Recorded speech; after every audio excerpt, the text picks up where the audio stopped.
Very good. We are rolling with episode 14 of Uplink, and we're about to bring Mr. Mark McClurkin into the room. There you are, Mark. How are you doing? Are you receiving? Yeah, good evening. Yes. Very well. A bit surprised at the beginning because there I was hanging around, but I'm here. So it's all good. Indeed. Well, it's an absolute pleasure to have you on, of course. And, it's been said in the annals of, some of the greatest TV shows ever that all this has happened before and it'll happen again. But this is actually quite a big first, actually, because, our guests who are about to join us are, very special, to put it mildly. But I got to ask, though, Mark, I mean, look, you are the senior advisor for science and exploration at the European Space Agency. And it occurs to me that not everyone who's actually watching will be familiar with what ESA and Space Rocks is all about. So, so what business does the Space Agency have chatting with the stars of an absolute hit science fiction show? That's a good question. So, of course, as a civilian space agency paid for by our 22 member states, we have obviously a responsibility to communicate the results from our scientific missions, the astronomy missions, the planetary ones, the ones going to the sun, fundamental physics, and also all the other missions that we fly, Earth observation and launchers, and all the components of a big space agency. So part of my job is actually to communicate those results internally to committees of scientists and delegates and people like that, kind of insiders. But the other half is really to talk to the outside world. And we know that, people like different things in life. People like music, people like sci-fi, people like comics, people like cycling, people like traveling. And so with Space Rocks, in a sense, the aim has been with you and others who've been working on this for a number of years, is to bring people in who have a different perspective on life, who might have an interest or a connection to space, but bringing in, their view, their world perspective, because it can be quite different to ours. And that helps us communicate with their audiences, but it also brings a degree of creativity and novelty to what we do as well, and it inspires us. So in particular with the people we have on today, we go every year to Europe's biggest science fiction convention called FedCon, organized every year and held in Bonn in Germany. We've been going now maybe 5-6 years. Unfortunately, not this year, but each year we go and we give public talks about what we do at ESA. But the great thing is we're also able to be backstage with all of the TV stars. So over the years, we've met the original Star Trek crew. We've met Star Trek The Next Generation, Star Trek Discovery, the cast from The Expanse. And then 2 years ago, the entire cast of Battlestar Galactica, which is by far one of my favorite sci-fi programs ever. And we're lucky enough to talk to many of the cast backstage. They were interested in what we were doing, been in touch, stayed in contact. We've asked them anytime they're in Europe to come to ESA.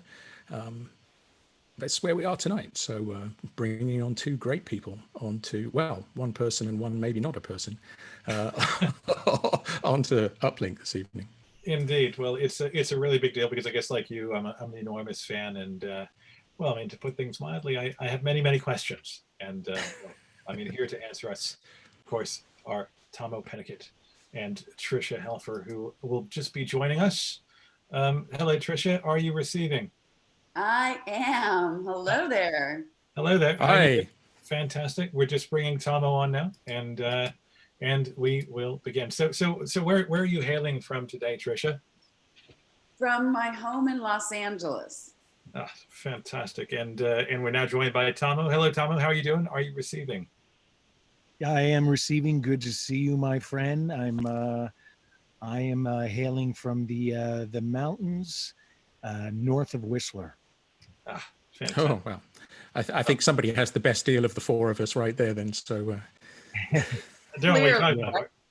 I'm in outer space, all right. But yeah, Tahmoh, we can just about see a reflection in the window there, and it looks absolutely stunning. On behalf of everyone at Space Rocks, thank you so much for joining us today.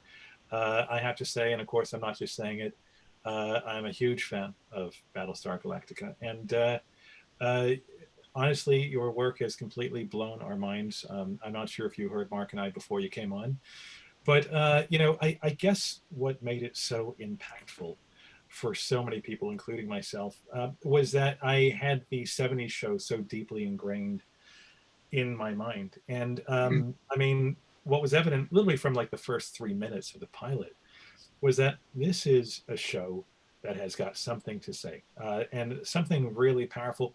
Why do you think BSG, this reimagined vision of the '70s show, has such enduring impact? Why does it continue to resonate so profoundly with people? Because I'll tell you, having watched the entire series, it really stayed with me for a very long time. Tricia?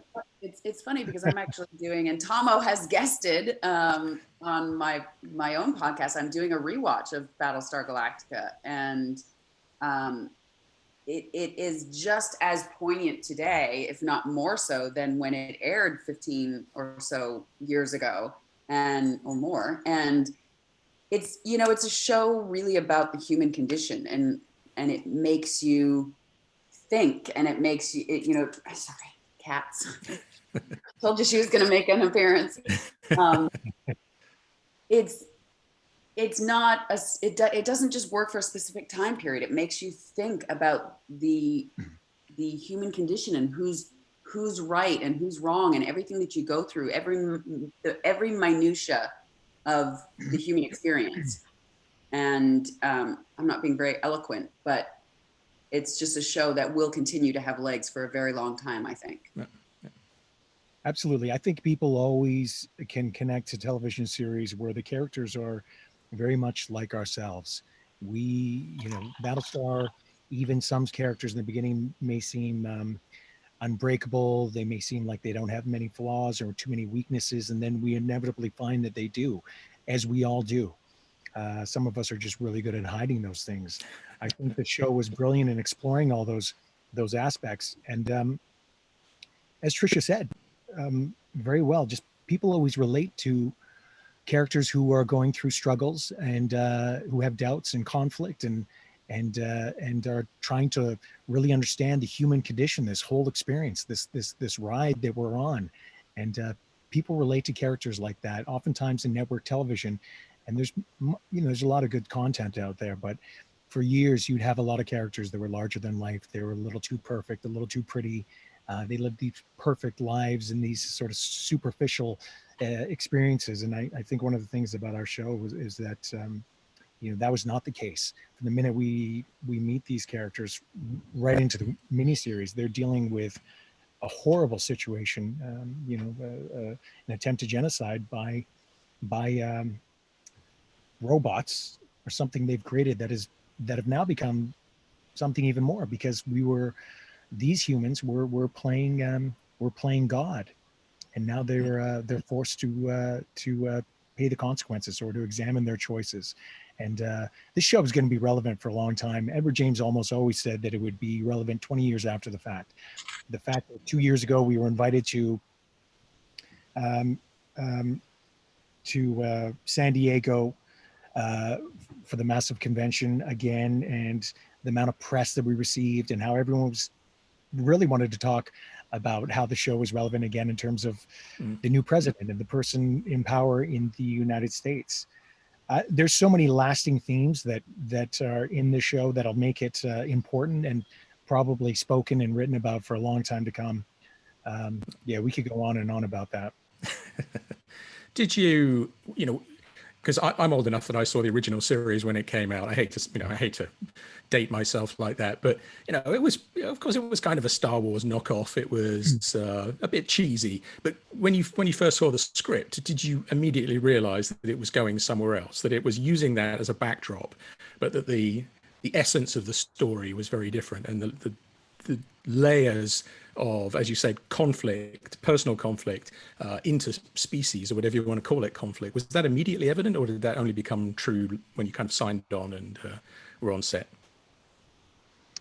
Well, I think we had the mini series, so we had a good 3-4 hour chunk to go off of in the very beginning, and I hadn't seen the original. I grew up without a television, so I knew of the original and I knew the style of it, but I didn't watched the series, you know, the year that it was on, or 2 years. And with Galactica 1980, I think was the second season, right? It was evident from the beginning that it was different. And from my own experience, when I first auditioned for it, it wasn't until 2 months later that I actually got the job. Had to audition again for it, and then do the whole work session and studio test and everything. And it was just one of those scripts that I couldn't put it. Usually after the audition doesn't come through right away, you get rid of the script. This one is sat on my desk. I couldn't get rid of it. It just sat on my desk, sitting there like this, anomaly on my desk, because I loved the script, and there was something in it that was extra and that just hit. And so yeah, I think to me it was pretty evident from the beginning. Yeah. Tricia, were you able to read the script before you auditioned? Because I know it was a lengthy process for you for the whole audition. You were. Yeah, see, I only had the sides. And then when I did finally read the script, it was on the first day that we had a read through in Vancouver.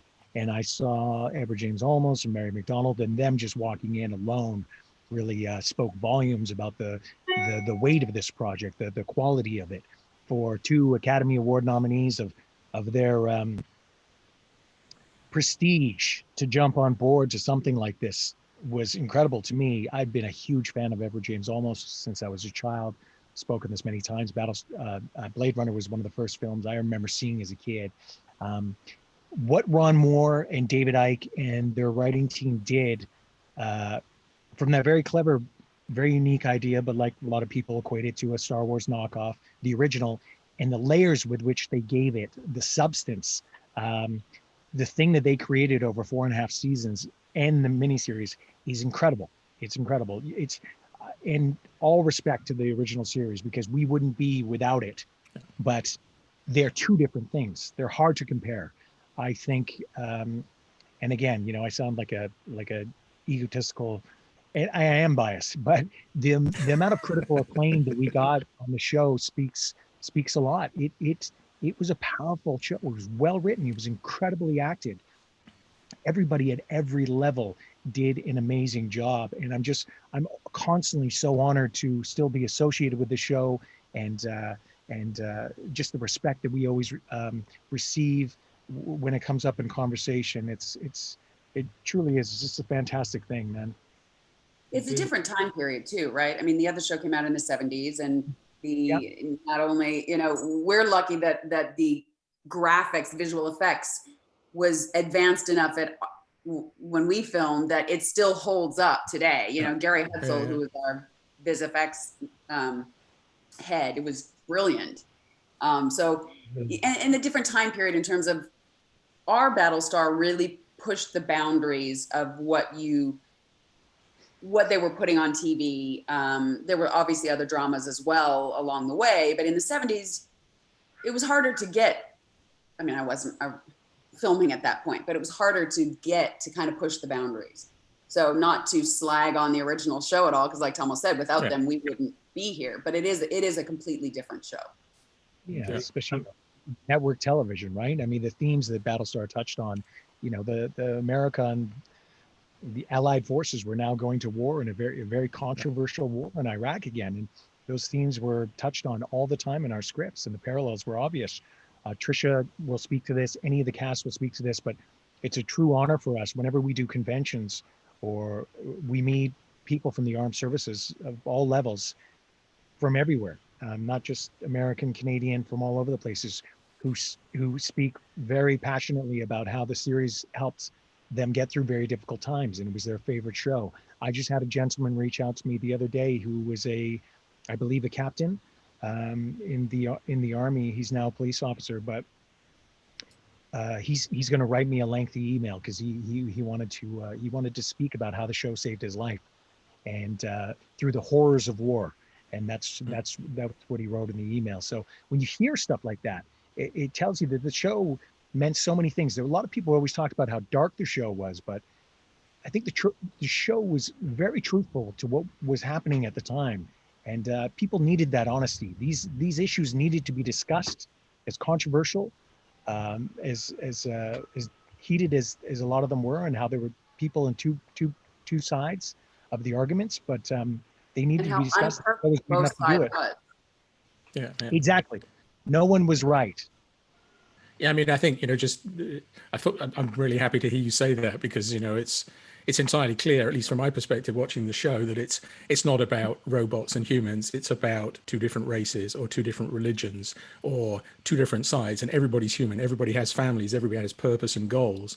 And in a weird way in the show, the humans are almost the less advanced in a way, and kind of the slightly more primitive, and the Cylons not have evolved as robots, but they have a different set of values, and they come into conflict. But you see it all the time in the fact that it's perfectly reasonable to torture the other species because they're not you.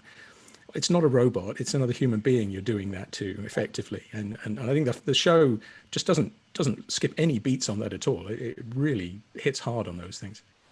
Yeah, it always flips you on your head. It flips it on the head, right? And something that was fine for the humans to do to the Cylons, when the Cylons are doing it back to the humans, in the new Caprica episodes, where it's the humans that are doing the suicide bombing and killing their own to get a couple of the Centurions. It just flips it and makes you constantly think of it from the other's perspective. I think that's one of the things that In the part show of the did show. brilliantly. Yeah. That's it right there, Tricia.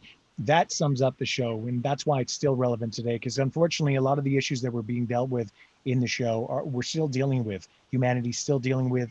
I not to be negative, but I don't know that we've made any progress moving forward with a lot of those very contentious and real issues. Intolerance, war, hate, proliferation of weapons.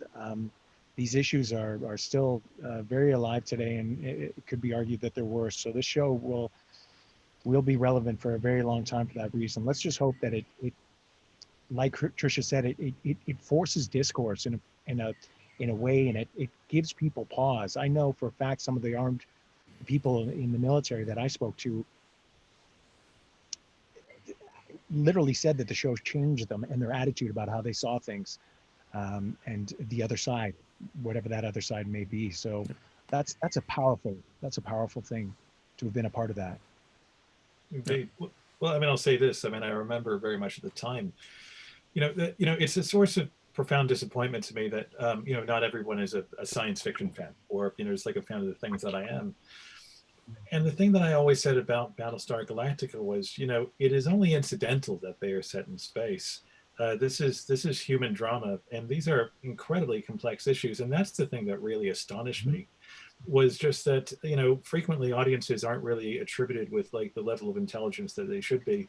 And the kind of things that Battlestar Galactica was saying and exploring was, very contentious, controversial. And I remember at the time people saying, are they really talking about that thing that's on the front page? Because it almost felt like you guys were a step ahead of actual kind of world events. I mean, that was groundbreaking, for its time. I mean, did you have a sense when you were on the set that you were doing something more than just telling stories, that you're also, I guess, part of this kind of social and political critique? Yeah, I don't think you can have, creators like Ron Moore and David and actors like Eddie and Mary without knowing that they're always going to be searching for, and then us, the younger ones, following all below that. Sorry, my computer's going off. I don't know how to handle it. They're always searching for the truth and getting that across. So it's actually the space aspect of the show is actually the relief in the entertainment in the show, because unlike a political drama that might have been too kind of on the nose for people to take it in as still entertainment, especially during a tough time period and that society was going through. You find this with a lot of viewing when there's a lot of discord in the world. Oftentimes audiences veer towards comedies or something like that, because they don't want to necessarily take in difficult stuff to watch. And then when there's a little bit more peace going on, that's when they veer to a little bit darker material quite often. And so I think with being set in space and having amazing, Viper battles and raiders and things like that allowed us to be able to be more direct with the themes and the topics that were being discussed. Yeah. Well said. How much tension was there in the process of filming it? And as much as were you made aware, because of course there are lots of, right from the first second, there are reveals which shock the audience and set the audience, on their heads. Did you know that in advance, or were scripts kept so that you didn't know who was a Cylon and who wasn't, and so that you couldn't play that part sort of knowing ahead? How much was it secret?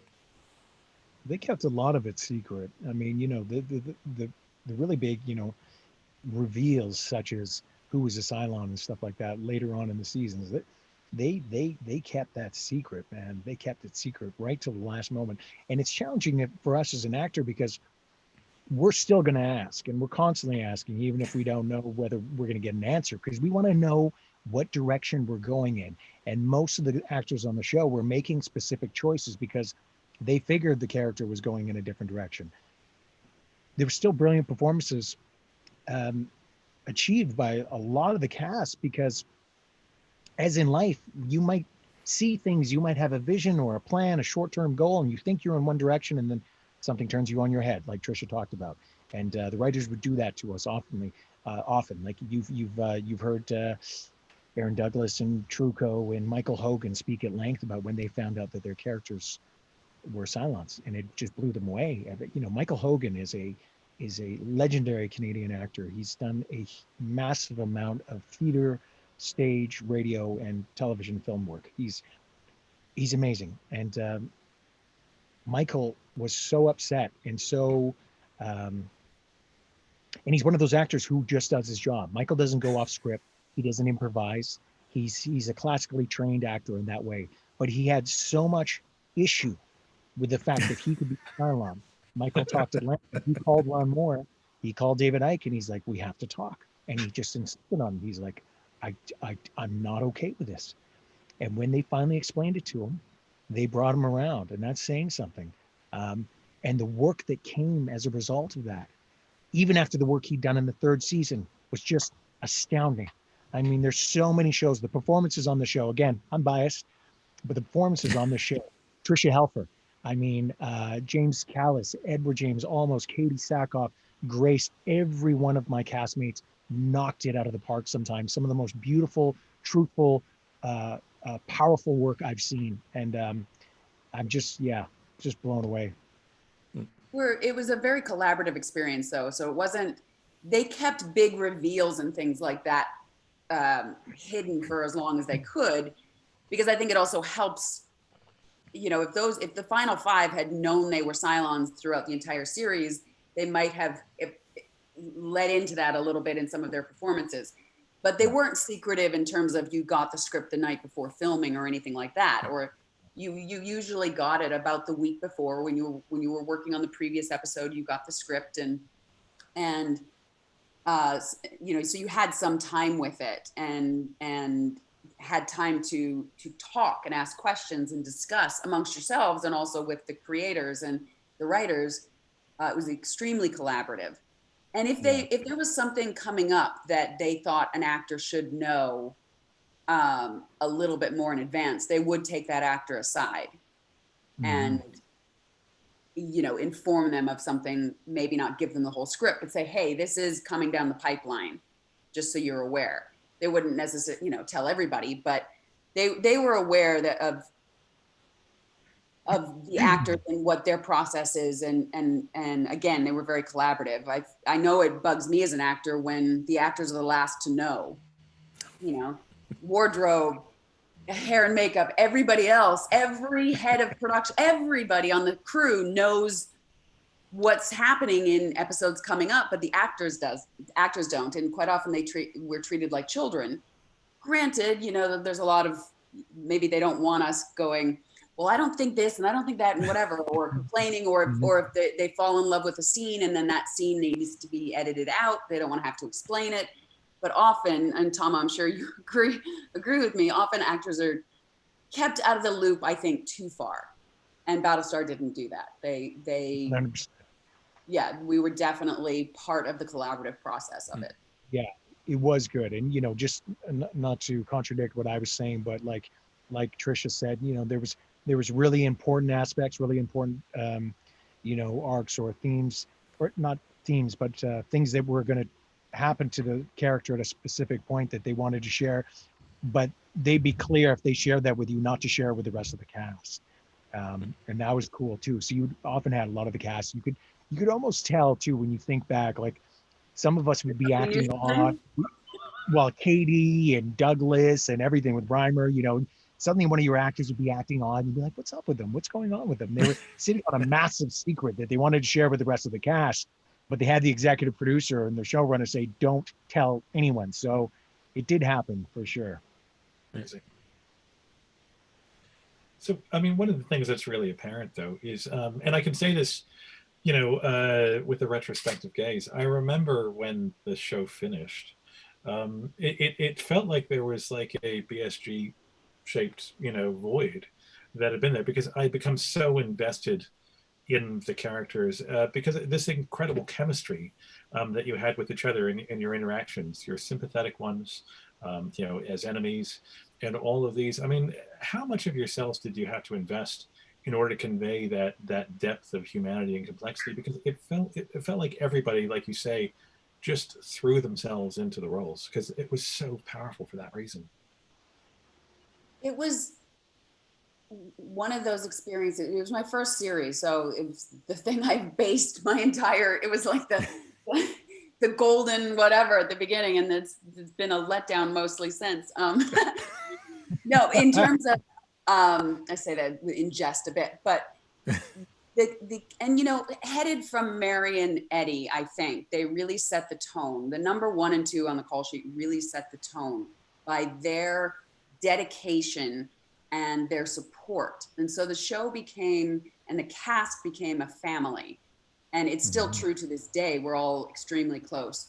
But during the filming of it, there was never 1 second of one scene that I didn't, or I don't think other actors didn't feel supported. So, you know, you're dealing with intense topics. You know, it's funny that I'm saying this, but you're only human. You're going to have your off days. You're going to have your, you know, days you're killing it or whatever. And to have a cast that was so supportive of each other, to take leaps and to push things and to question and to have a bad day. It was an extremely blessed experience. We just really, you never felt scared to try, or you never felt scared to mess up, because everybody had your back and everybody wanted to make the best product. There was nobody trying to upstage one another, or trying to have more screen time, or try and, you know, if you knew that this scene was really, you know, this was the point of it, you're happy to take the back seat. And not a lot of actors, you know, sometimes the actor, the most important thing to them is that they look good in the scene and they come off as the lead of the scene or whatever. And that wasn't at all with our case. We really were there to support each other 100%. And it comes from the top, for sure. It really does. Well said, Tricia. It really did set an unrealistic precedent too, unfortunately, because for many of us, it was my first big series too. But I did the mini series, and I wasn't actually supposed to come back for the series. And went on and did a long running Canadian cop show right after.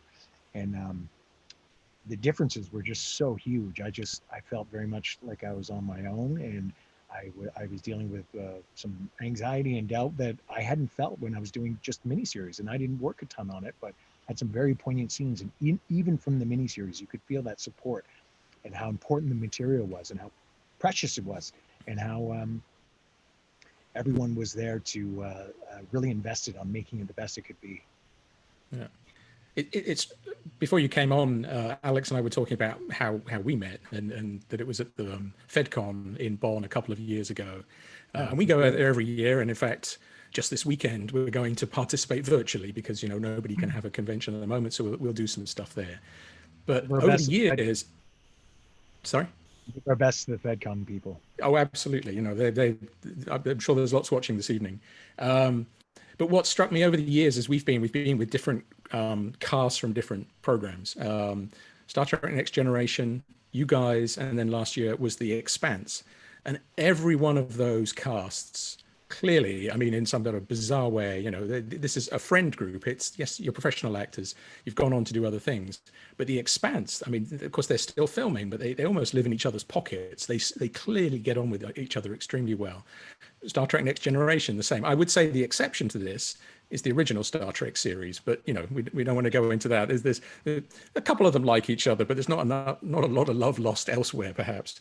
So they come on, they do their thing at the convention, and they go off stage. But it was evident with you guys, particularly at FedCon, where you would wander around in the corridors and meet the fans. You can fake it in a sense going on stage because you're actors, but you can't do that in the corridors. You can't do that elsewhere. You can't do that backstage. I think that's a remarkable sign of a successful series, is that people come out liking each other, even if it's a hard series to make. If you come out as friends, that's evident on the screen, and it's evident afterwards. Yeah, absolutely. I mean, as Tricia touched on, it's very much a family. Tricia's in LA.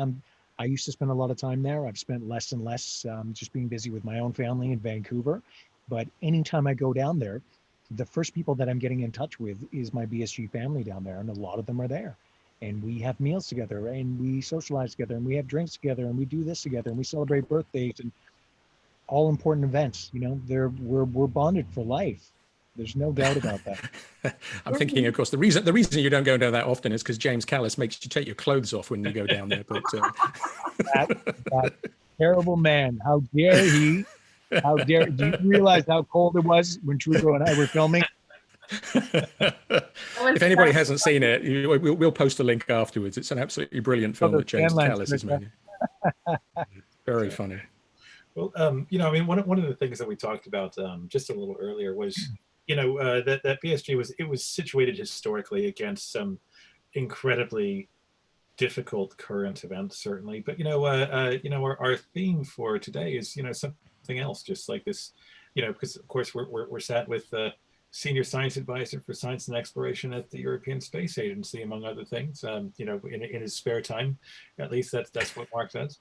And I mean, so much of space exploration exists at the cutting edge of technology, human cooperation, and all those things. And the theme for the show is on being human, because I guess so much of what BSG did was explore humanity and inhumanity on all sides, and I think that was the most powerful thing, was that you felt at some level you could sympathize with where the Cylons were coming from, because they wanted to survive. At the same time, you felt that the humans were behaving reprehensibly, which I mean is quite the trick to pull off. In a show kind of placed on prime time for a very mainstream and large audience like that. I wondered what you thought about that. Because I mean, AI is starting to scare some people, certainly, and I guess that's a good point. I've always been a big fan of sci-fi, and there's certain science fiction writers that I grew up with. My father introduced me to William Gibson when I was 14. I think I was 14 when I read Burning Chrome, and I've been a huge fan of his ever since. William Gibson, what I always loved, was usually writing maybe 30, 40 years in the future. So for me, that was something that attracted me a little bit more in terms of science fiction books. Was something that was a little bit more plausible, more realistic. Wasn't too far in the future that it seemed to stretch. This is something that I might experience in my own lifetime. And he, I mean, he's the man who he termed cyber cowboy, many different terms, because he was talking about the internet and where he thought it might go in the next 20 years very accurately. And it's funny seeing a lot of his predictions come true and others not, and scary too at the same time, and how quickly we're moving. Like, what does it mean to be human? At one point, we were not involved in very much art or endeavors or passions that went beyond just trying to survive and get by. And our lifetimes were very short. And then we discovered fire, and then not soon after we're congregating in cities, and we have electricity, and now we're creating AI. It's a fascinating idea to even wrap your head around.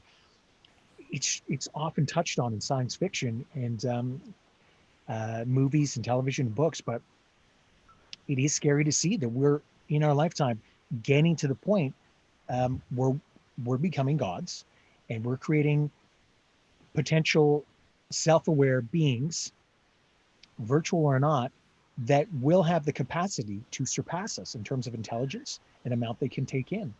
And how do we transfer, how do we put on those beings some sort of ethical and logical take on the world that will ensure our safety? Because I'm sure when they examine things, they examine our actions, the way we are, especially now, or say we are in history, how intolerant we are. Will we still be important? Will there be a way that we can ensure that they examine us and don't just get rid of us? I mean, again, these are the things that we touched on in Battlestar, and it was 15 years ago, and people would often say, well, that's just ridiculous, we'll never be there. And now we're sitting here talking about all the we're making huge advancements in robotics and AI right now that are a little disconcerting. Like it's scary stuff.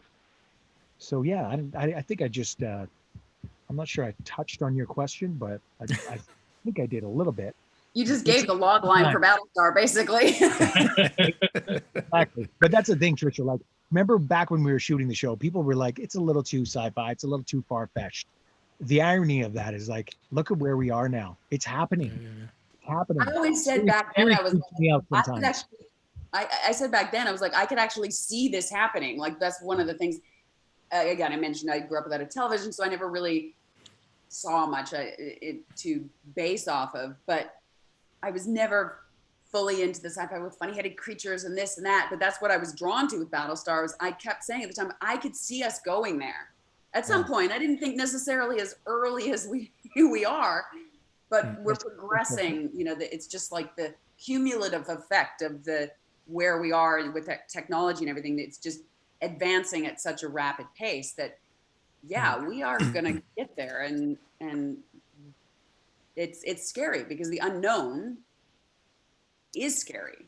Let me turn that question on you guys, a couple scientists and people who are in this world. Like, I have to ask you, even if I had a fraction of the intelligence of scientists and rocket scientists and people involved with the European Space Agency of that capacity, it has to be scary to you also. If I had the capacity to invent some of this technology and I was moving along at a rapid rate and watching how quickly it was going, does it not scare you guys? What are your thoughts on that? Well, if I could just say very briefly, I'm the rock guy. The rock guy? Oh, indeed. But yeah, a lifelong, space enthusiast. But I just wanted to, point that toward Mark because of his role at ESA.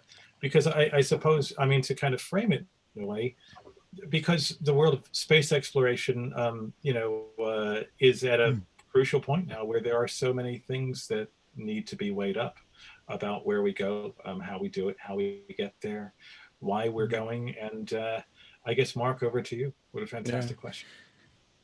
I think in an interesting way, the dichotomy is that the AI has advanced and the robotics have advanced, but they haven't come together yet in the sense, they have in other films like Ex Machina and so on, where you have completely sort of humanoid robots who you grow to have sympathy with, as you do with the Cylons, in circumstances in Battlestar. But where we are today is kind of robots which have no brains, but can kind of partly act like animals or like humans. You've seen these robots from Boston Dynamics, for example, which are able to do parkour and run around the room.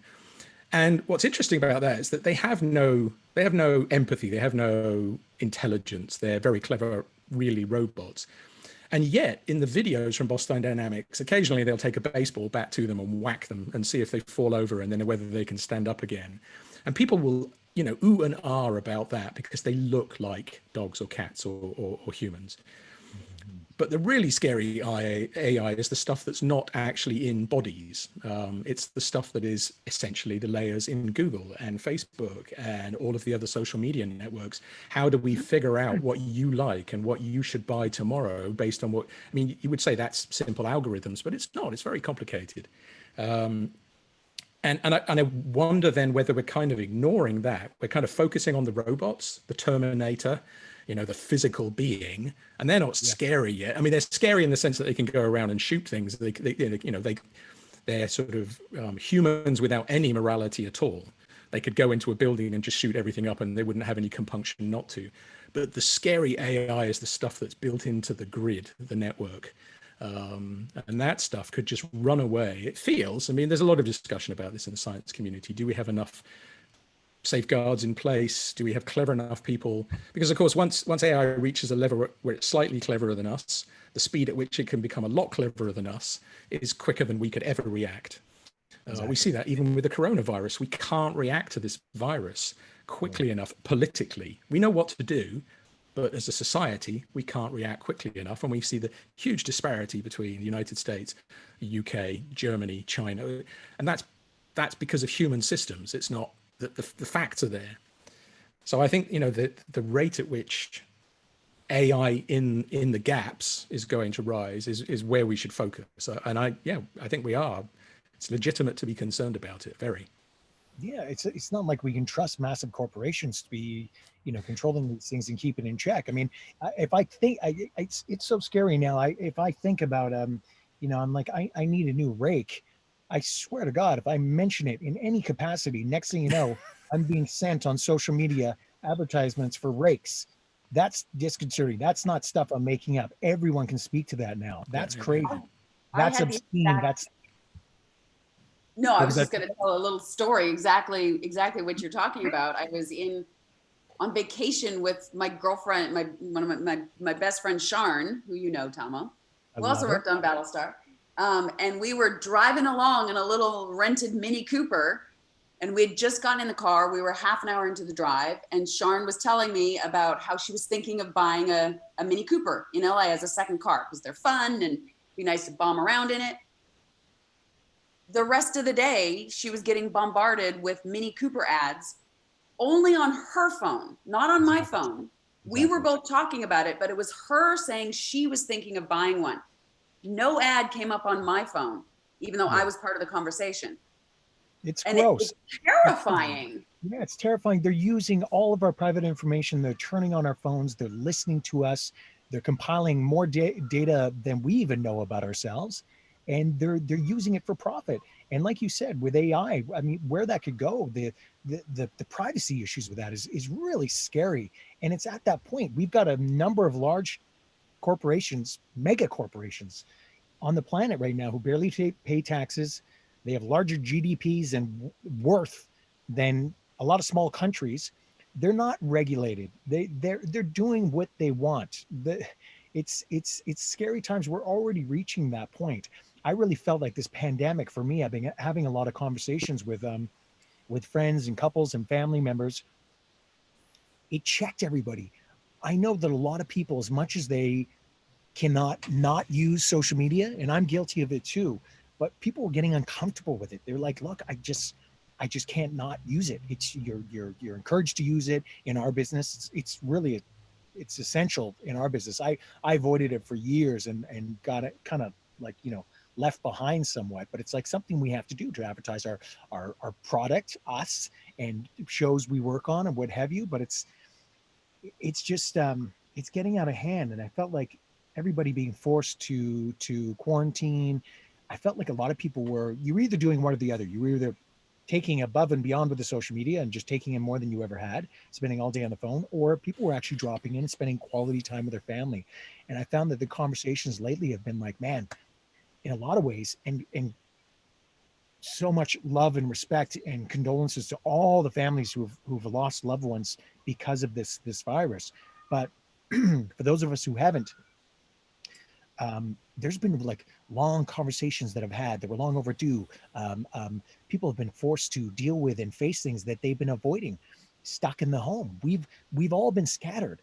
Family unit has been breaking down. Depression was through the roof across the planet for humanity because of social media, because of technology, because we're so scattered that we can't even have normal conversations anymore.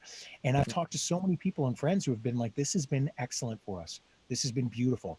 I personally have turned into a kindergarten teacher and a chicken farmer. I'm spending most of the day working, doing things where I'm not online. And it's been so overdue. It's been wonderful. It's been challenging, been a lot of hard work, but it's been challenging and it's been good.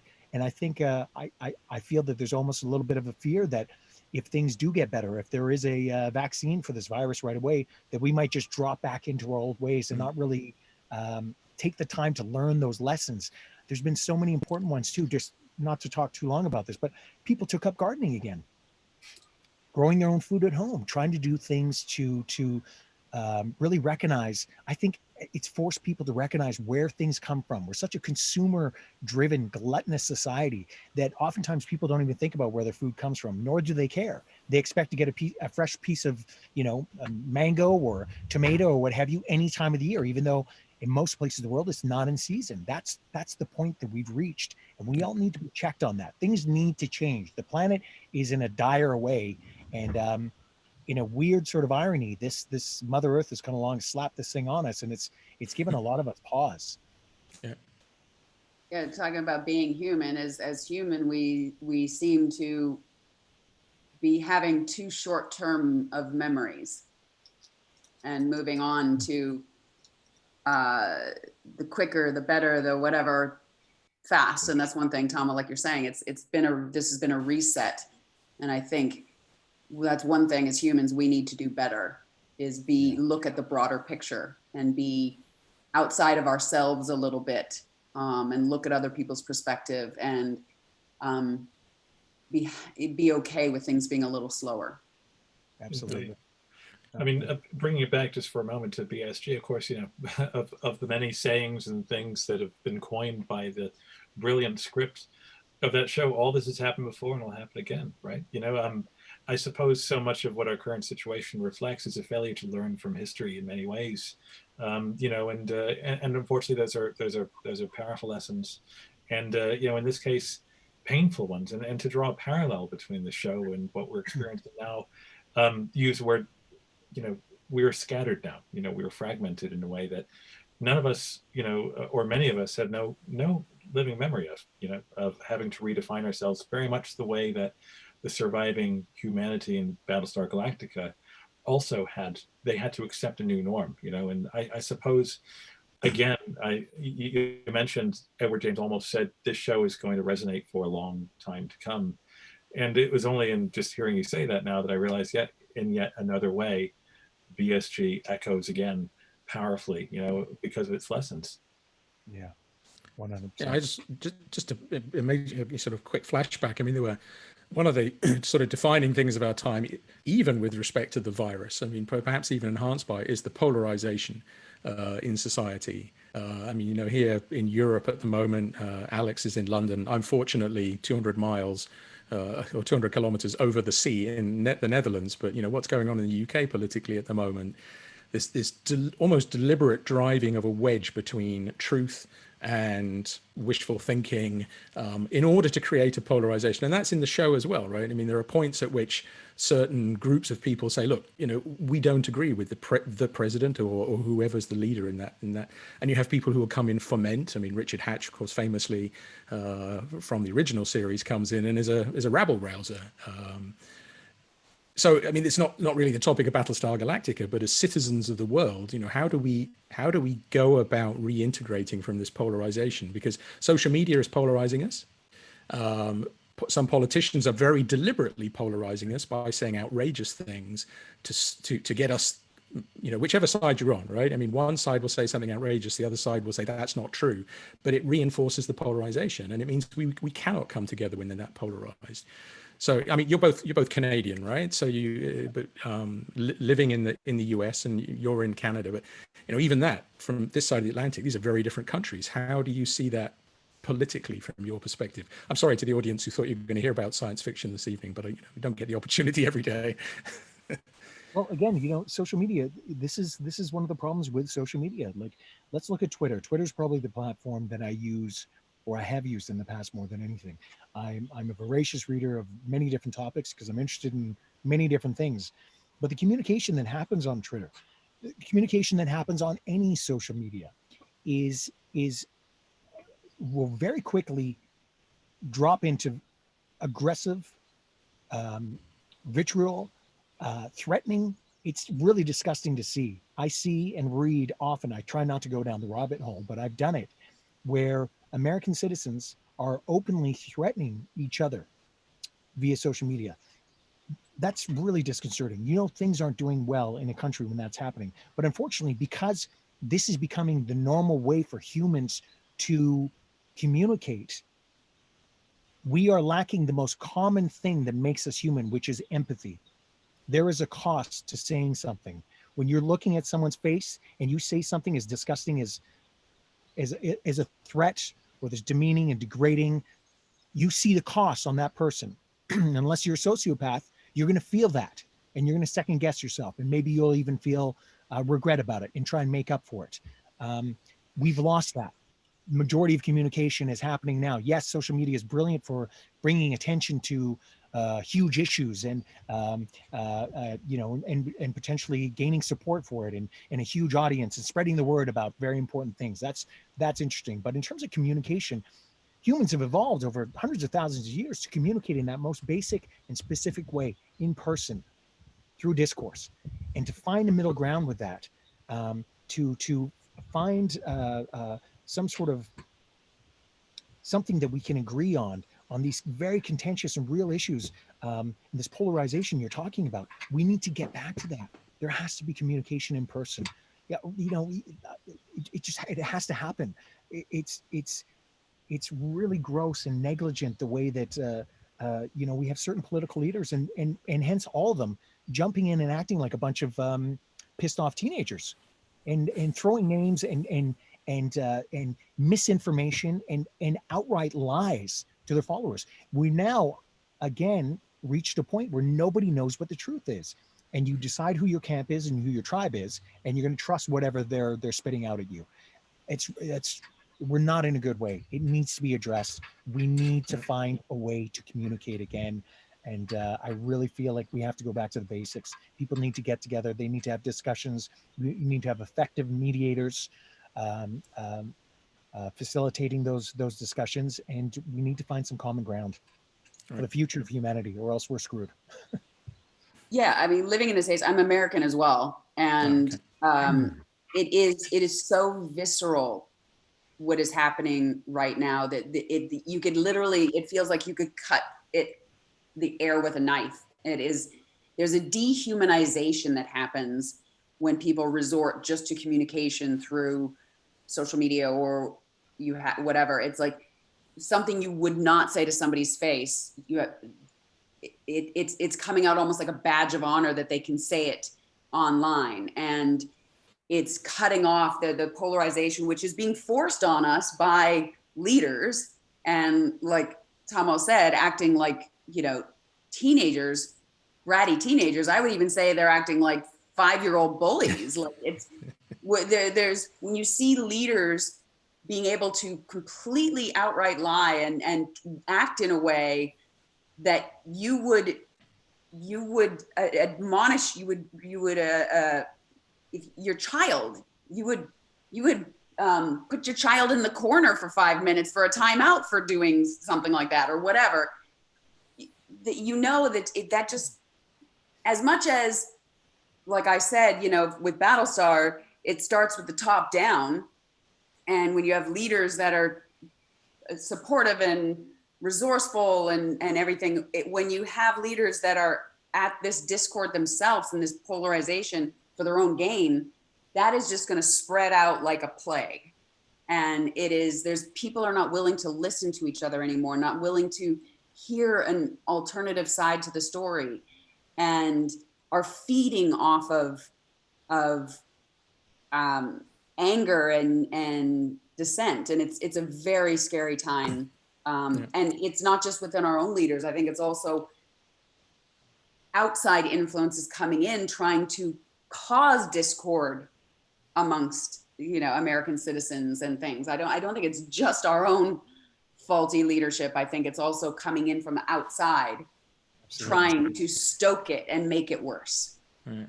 So it's sort of an interesting or a challenging question for all of us, because, you know, part of the reason we do Space Rocks and we do outreach at all is to communicate the results from the missions that we fly, but it's also to find another set of fora for having discussions. You know, I mean, we all live in our silos, we live in our bubbles. You know, traditionally scientists wouldn't be talking to actors, wouldn't be talking to rock musicians, and yet we found that has value in breaking down those silos. But still, it doesn't go far enough. I mean, Alex knows, I bring this up regularly. You know, still it's just a bigger bubble now. You know, is there a role that television, film, actors, you know, scientists, musicians, are we kind of just getting angry around the fringes and not able to affect anything? Is this part of the game, that as long as we are happy just talking on Zoom, nothing gets broken, you know, everybody else can go and do their thing? Is there a way for us as citizens around the world to re-engage and make a real difference at this point? I mean, what would you, I know that you're very involved in charities, Tricia, and you're very political, Tahmoh, because of, you know, your part of your background, I think. But, you know, how do we engage with that today? And because we're all agreeing with each other here, we need to get to the people who we're not agreeing with, right? How do we do that? That's an interesting question. Another discussion that I've been having recently, I think it's very important that this trend on the planet globally, that people are shutting borders and really trying to close off conversation and communication and trade and discourse with other nations, is concerning. I don't think it's the way forward. There's 8 billion of us. That's impossible to do. I don't think that's beneficial, but it's happening all over the place. That said, not to contradict myself, I think, again, one of the things that came out of this pandemic, I know that because the tourism industry, what have you, is going to take a huge hit here, and it will be nothing like it was before, and it'll be a long time before it gets to it. A beneficial thing that I've had discussions with friends of mine who made their career off the travel industry, the tourism industry, is, for instance, in BC, British Columbia is one of the most beautiful places on the planet. People from all over the world come here to camp. I remember when I moved here over 20 years ago, I could just go and camp, often as I did in the Yukon. I would go to a campsite and wouldn't have to reserve or anything. For a very long time now, if you're not reserving a campsite in BC 6 months before, you're going to be hard pressed to get a camp spot. The BC government has just recently said BC residents only allowed to camp for this summer. I think that's actually a wonderful thing. We all need to connect with where we're from. There's been a lot of unethical, ridiculous carbon producing practices in terms of, like, you buy a piece of fruit it was grown here, but it was shipped to New Zealand or China to, like, get sprayed and then shipped back. A bunch of ridiculous things that people have just been profiting, that stuff cannot fly anymore. So maybe we do need to check in more and keep it local and remind ourselves that, and by doing that, hopefully by supporting our local economies, recognizing where we're from, cutting down on the carbon footprint, having these conversations about how we can make our own areas. Tricia does a lot with her charities a lot of them are focused in her city, where she lives. Maybe all of us need to do more of that. And through that, we can start to discover how that can work on a greater stage. I also think we need to consider our political leaders. Like you said, we have actors and scientists talking here. That's a brilliant idea. Why don't we bring in a carpenter? Why don't we bring in a mediator? Why don't we bring in a lawyer? Why don't we bring in a musician, a sculptor? Let's get people from all stages coming together and discussing things. You might be surprised at what comes out of it, because the model now is not working and our political leaders are failing largely. Democracy is in dire way right now, and it's really concerning. And these discussions do need to happen. So I don't know, maybe we all just need to, like, focus on our families and our tribes and our local communities. And from that, we learn how it'll work at a greater stage and how we can all find common ground again. I think in terms of art, and I think it's been one of the roles of art in all forms.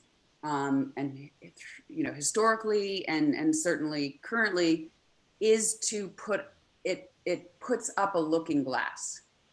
It allows people to, it forces people to think, or forces people to touch into their empathetic side, or pushes buttons and makes people take a step back. And that's part of the job of art and of artists, in cinema, in, you know, certainly Battlestar did that. You know, painters, musicians, a lot of great art comes out of very difficult times, and it resonates with people, and that's part of its job. And I think that's one thing that as artists we should be cognizant of. I think we are generally, I mean, maybe as an actor not as much, because I'm not the one making the story, I'm just trying to bring a piece of it to life, but portray it.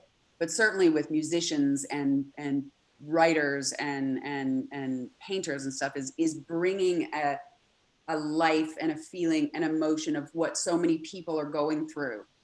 And that's part of, I don't know if I'm stating it correctly, but that's part of what art does, is reflect on what society is going through in the moment.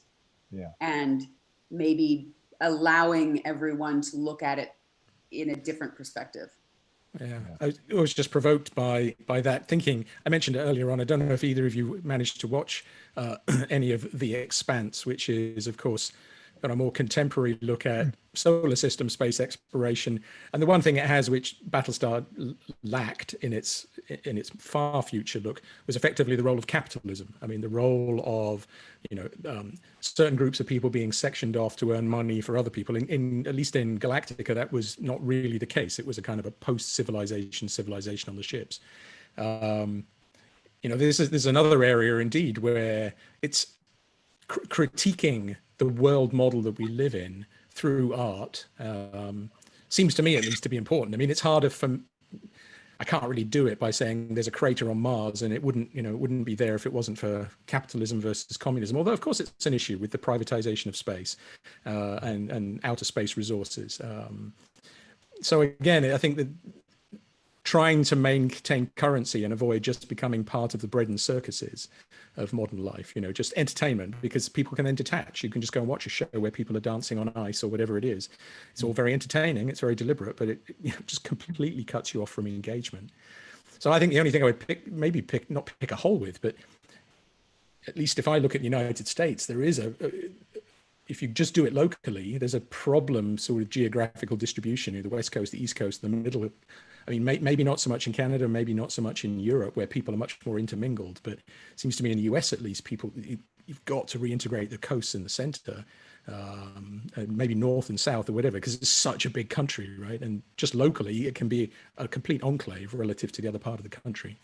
It really is, comparatively to Canada too. You know, we'd be remiss in you know, not mentioning the size differences in the country. The US has well over 300 million people. We've got 34, maybe 38 million people in Canada. We've got population of California in our country. So there's certain luxuries and you know, obviously socially and politically, huge differences between our countries, whether people want to recognize that or not. And again, you know, I just feel like I really don't have any answers. I don't know that anybody does, but I feel that this pandemic in particular has been a real check on things. And I think we need to examine the ways that we're moving forward at every level. But number one, the way we're treating the planet, the way we use our resources, where our food comes from, all of that. Maybe, you know, a lot of this discontent, a lot of this anger comes from the fact that people a lot of them aren't able to earn a living. They don't feel that their governments are listening to them anymore. Their way of life that they grew to expect has been challenged, and it's not working anymore. So how we address that, I don't know. It's difficult. The main thing that's clear, no matter what, is we need to talk. We need to communicate better than we ever have, and not through social media. I mean, you know, what would you consider Zoom? What would a platform like this, where would that fall in? Well, for us, I mean, we're as good as in your houses in the sense of being, I mean, it's, because it's not mediated, right? I mean, social media, I'll send 140 or 280 characters. You'll respond 3 hours later. You just see the text. Here we see faces, we hear voices, we see body language. It's not perfect, but it's as good as we can do at the moment, right? It's interesting though. I mean, I read an interesting statistic that Zoom is now worth more than the top 7 airlines combined, which is an astonishing change in things. And it's not that this technology didn't exist before. It's just that we weren't really using it, in the same way. And, I don't think that anyone could look at this time as a good thing. But if we fail to use this time as an opportunity to reflect on the world that we want to emerge to and how we want to restore normality, maybe we don't just try and go back to the way we were. Maybe we do have an opportunity to adapt. And I guess, what we've been talking about a lot here is social media. I mean, when you consider what a printing press did to change the dissemination of information centuries ago, what it did to political discourse, we've experienced a transformation in the way that we communicate and disseminate information that's been condensed into like 10 years. I mean, just our lives just 12, 15 years ago are unrecognizable to us now. And I guess, again, it goes back to the role that technology has to play, but also the humans behind it and how we use that technology, because I guess that's the recurring theme of all of this, isn't it? It isn't the technology itself. It's how we choose to use it, how we use it to exploit others as a species, how we use it to connect others as well. I mean, I'd say that, what we're talking about here is a very recurring theme, and it certainly is echoed in the world of Battlestar Galactica as well.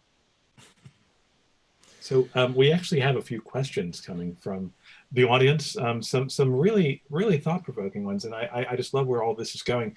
And a name that I believe we might recognize, Chris Lee, has a question, for the group. Do you worry that science in science fiction TV might be too superficial, and so it distorts the reality of the possible, and so it raises unrealistic expectations about what's possible?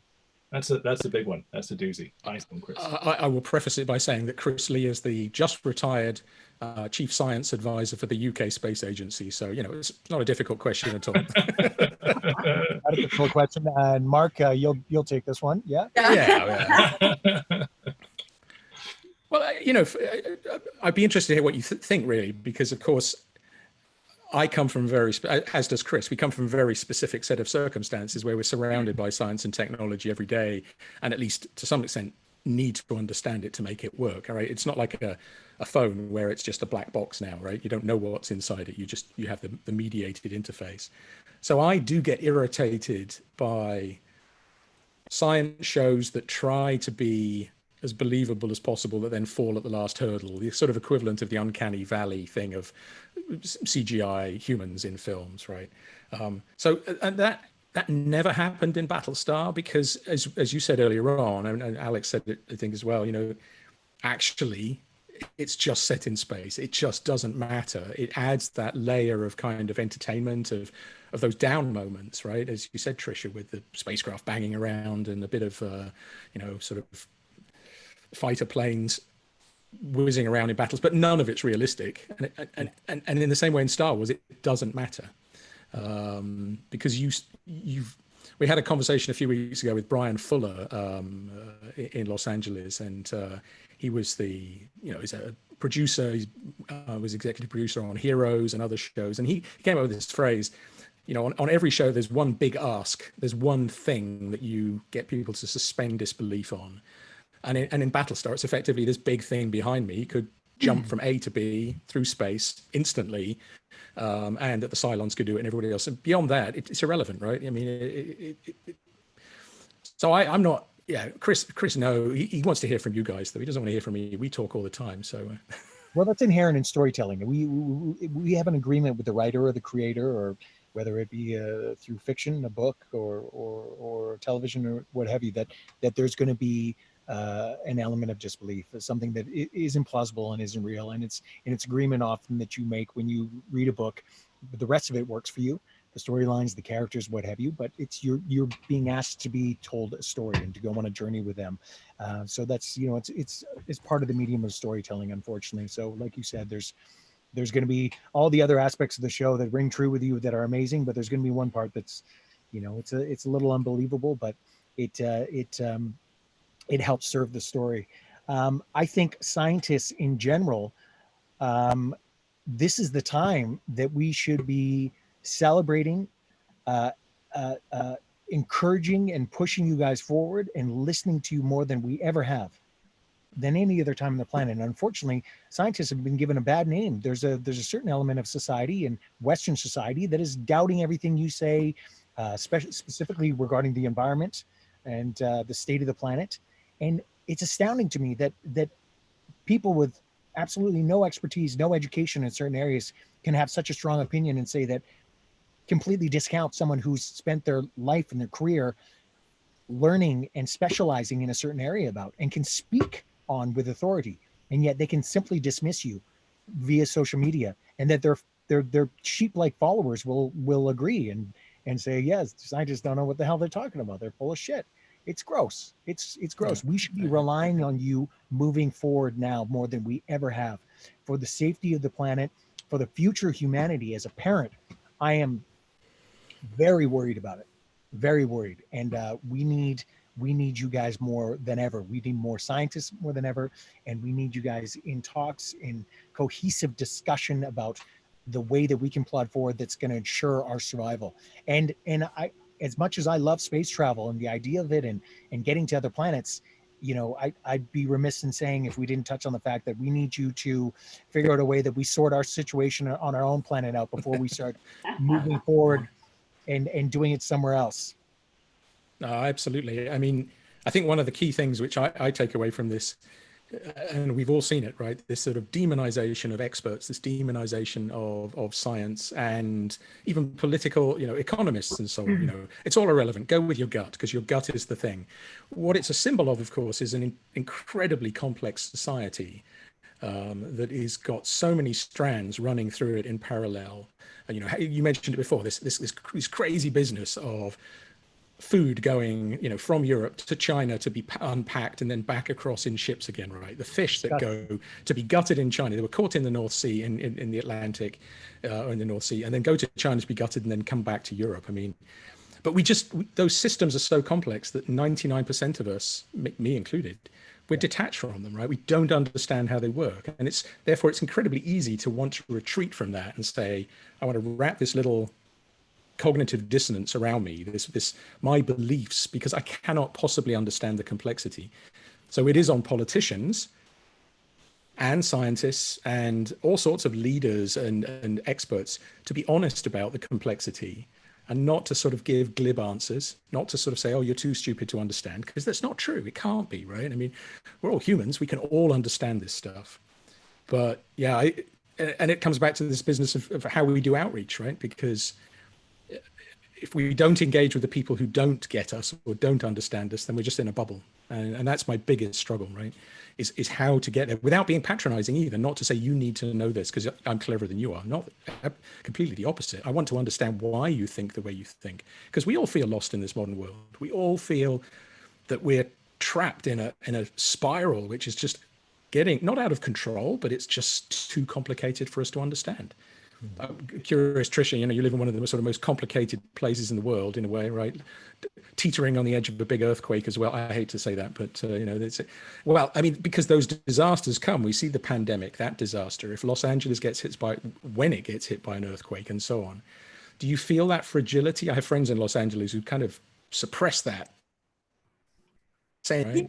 I think I definitely feel the fragility for sure. And I was actually talking to somebody about it. I think it was actually Michael Trucco about it the other day, about what if an earthquake happened right now? Because we saw some floods. I can't remember where they were, but then, you know, it's also hurricane season starting and that type of thing, and or tornado season or something.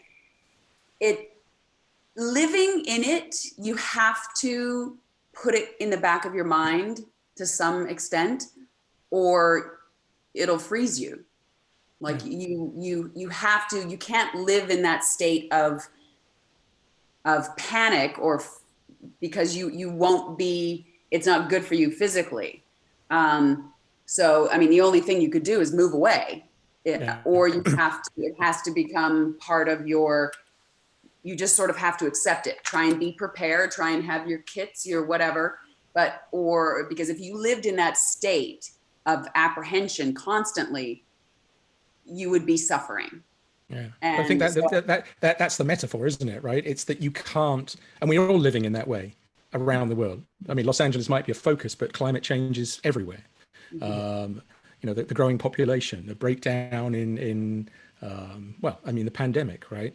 So we all suppress it, and that leaves us open to somebody offering an easy answer, right?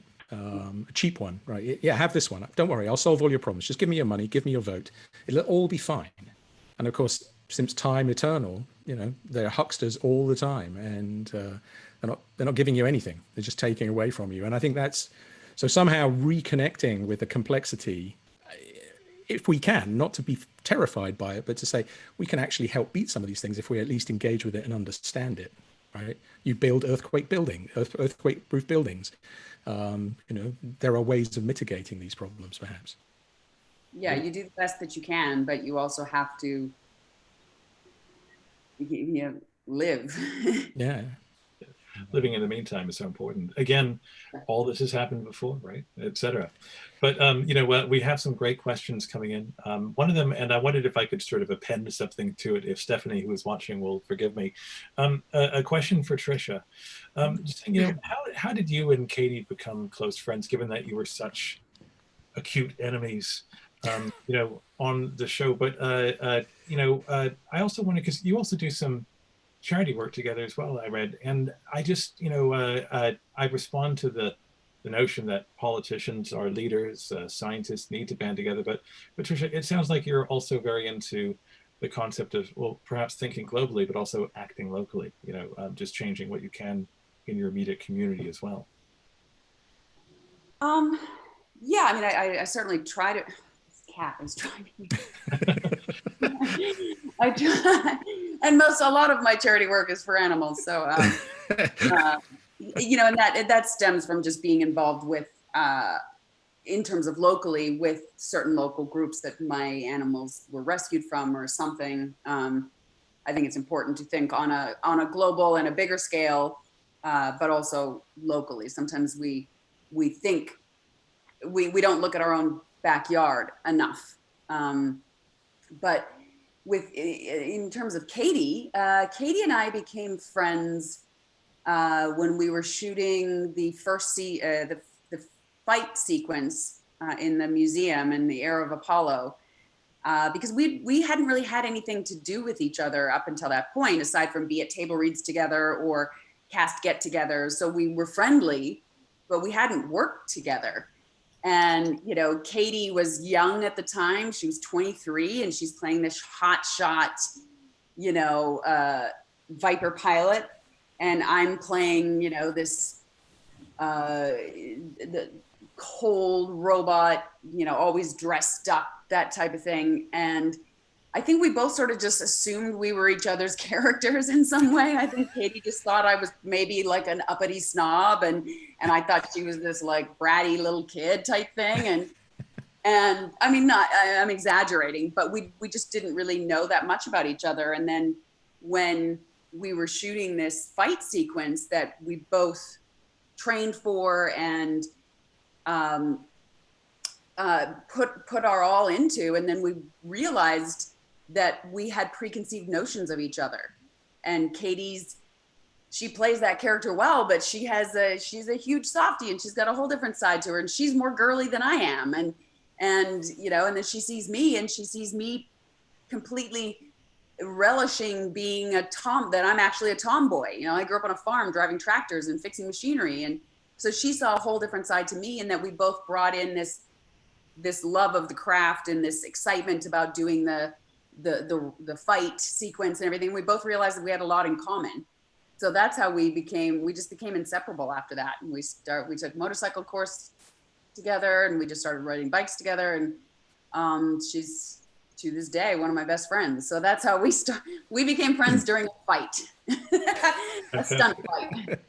But you know, it's important to realize that you have preconceived notions of people, even if you're in their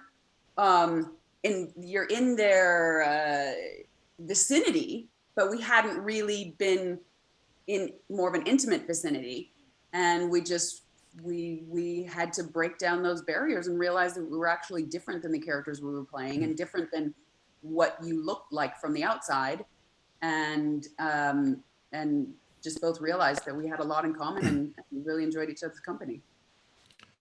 Speaking of being an intimate connection, we've been talking to James as well, and we'll drag him along at some point, James Callis. I mean, if any two characters had a more intimate relationship in Battlestar than you two, that's and if you've enjoyed this evening, drop an email to Katie. We'd love to have her on at some point as well. That'd be terrific. Yes, I will. Indeed. Well, I mean, I guess we're coming up toward the end of Uplink, and yeah, I mean, I just have to ask, it has appeared in our feed, and it's just like a question. I mean, and you kind of answered it already in some sense, because it seems that, the cast and crew of the show became a bit of a family, perhaps because it was such an intense and shared, kind of experience. Does it kind of surprise you that that years later, I mean, just like the belovedness of the show is still so intense. The response from the fans is still so, it isn't just appreciation, but also admiration. Does the impact of Battlestar Galactica continue to surprise you? Because I'll say, for my bit at least, it still blows my mind, and I don't think it's ever been bettered as just a science fiction show or just a show full stop.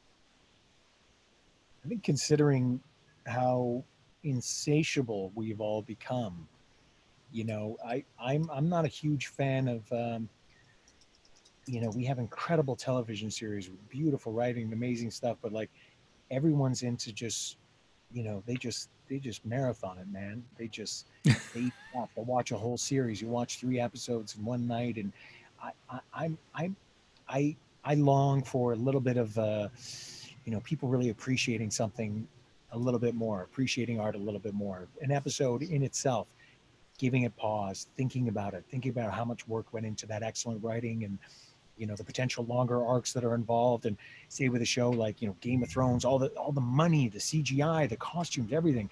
When you just marathon, when you just you chew through this stuff too much, I think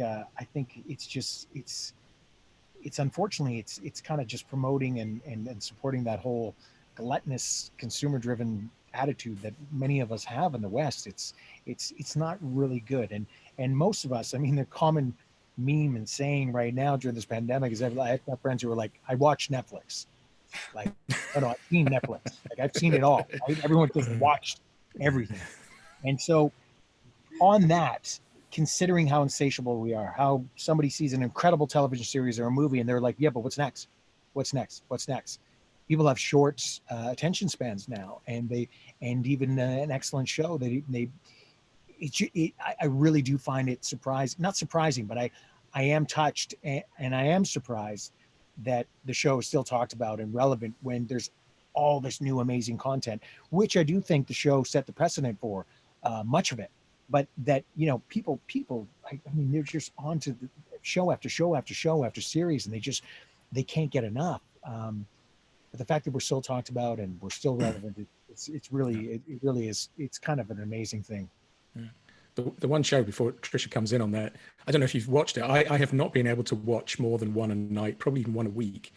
Currently on Amazon, called Tales from the Loop, which is a very odd, strange. Is it science fiction? I don't know. I mean, but it's about humans. Exactly the same thing. It's about the conflicts. If you place a science fiction scenario where, without, I don't want to give anything, where people can swap their bodies, what would that mean? How would people behave? And it's really not what you think. I can thoroughly recommend it, and you will not want to watch that more than one episode every few days, because you will want to luxuriate in what you've heard. And the music by Philip Glass as well helps set the scene brilliantly. So I can thoroughly recommend that one, but don't watch it all in one sitting. Oh, I can't wait to check it out. Yeah, what was the name again? Tales from the Loop. Tales Okay. from, not of the loop. Okay. Yeah, exactly. Great. I haven't finished it yet either, so I've still got, I'm just savoring it. I've got weeks to go, and there's only 3 episodes, but I'm just teasing it out. It is a great show. Something about savoring a television show, right? It's like savoring, like savoring that piece of pie. If I eat it slowly, it's going to last longer. I gotcha. So Tricia, I mean, how about yourself? I mean, does it surprise you just how powerfully Battlestar Galactica continues to echo these years later? It doesn't actually, because it is, again, like we talked about at the beginning of the show, beginning of this show, it's a Battlestar is a show about humanity and about hope. And unfortunately, our world is still, is probably even in a worse shape. We as humans don't seem to be learning, but we always will be drawn towards hope. And so the show can be dated, or it can be about something else, but yes, it's set in space and it's entertainment, but it is about humanity and hope and all the ups and downs along the way. And so that never goes out of style until we cease to exist. Until we are no longer, that's never going to go out of style, or until we change so dramatically, we lose completely all empathy. We lose, or we really become a Cylon hybrid or whatever, until AI takes over, whatever it may be, we are intrinsically going to always be trying to find that hope. And so I don't think the show will ever go out of style. Very well said. Well, on that note, I got to say, on behalf of everybody at Space Rocks, it's been such an absolute pleasure to share this time with you. Just so many stimulating ideas.